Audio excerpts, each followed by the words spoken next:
আমার বাবার ফোনে একটা পিচ্চি মেয়ে কল দিয়ে বলল, হ্যালো, আমার ডেইরি মিল্ক চকলেট শেষ, বিস্কিটও শেষ, এগুলো দিয়ে যাইও।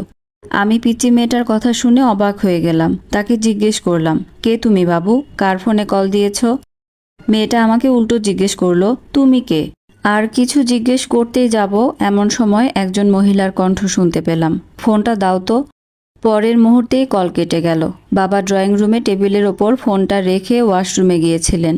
ঠিক তখনই কলটা এসেছিল। প্রথমে ভেবেছিলাম হয়তো ছোট্ট মেয়েটা ভুল করে বাবার নম্বরে ফোন দিয়েছে। সেই ভেবেই ফোনটা আবার টেবিলের ওপর রাখতে যাচ্ছিলাম, কিন্তু কি মনে করে যেন কল লিস্টে ঢুকে নম্বরটার ডিটেলসে চাপ দিলাম। আমার চোখ যেন বিস্ময়ে বড় হয়ে গেল। এই নম্বর থেকেই তো প্রতিদিন 2-3 বার করে কল আসে, শুধু আজ না, অনেক দিন ধরেই। ঠিক তখনই বাবা ওয়াশরুম থেকে বের হলেন। আমি তাড়াতাড়ি ফোনটা আগের জায়গায় রেখে দিলাম, যেন কিছুই হয়নি। কিন্তু আমার মাথার ভেতর তখন হাজারটা প্রশ্ন ঘুরপাক খাচ্ছে। আমি কি এখনই বাবার সঙ্গে এই ব্যাপারে কথা বলবো, নাকি আগে মাকে সব জানাবো? আমার নাম মিথিলা।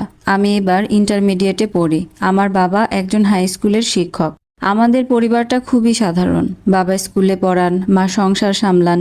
ছোটবেলা থেকে বাবাকে আমি সৎ, ভদ্র আর দায়িত্ববান মানুষ হিসেবেই দেখে এসেছি।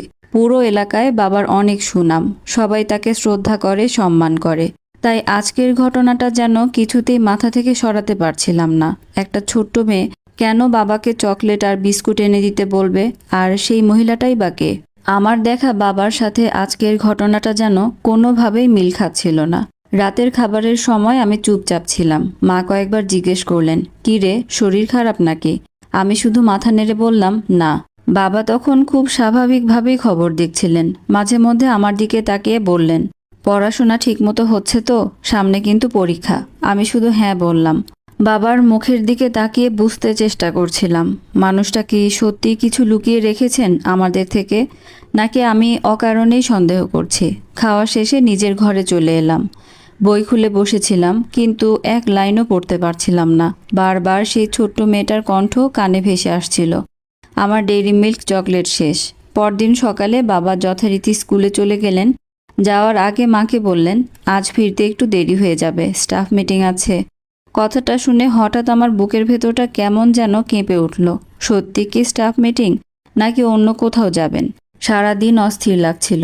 অবশেষে একটা সিদ্ধান্ত নিলাম, কাউকে কিছু বলার আগে আমাকে আগে সত্যিটা জানতে হবে।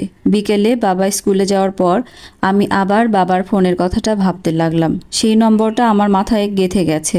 সুযোগ পেলেই নম্বরটা নিজের ফোনে তুলে রাখব। তারপর জানতে চেষ্টা করব নম্বরটার আসলে মালিক কে। সত্যি যদি সবকিছু ভুল বোঝাবুঝি হয়, তাহলে সবচেয়ে বেশি খুশি আমিই হব। কিন্তু যদি ভুল না হয়, তাহলে আমাদের পরিবারের সামনে এমন এক সত্য অপেক্ষা করছে, যেটা হয়তো আমাদের জীবনটাই বদলে দিতে পারে। আর সেই সত্য জানার প্রথম পদক্ষেপটা আমাকে আজই নিতে হবে।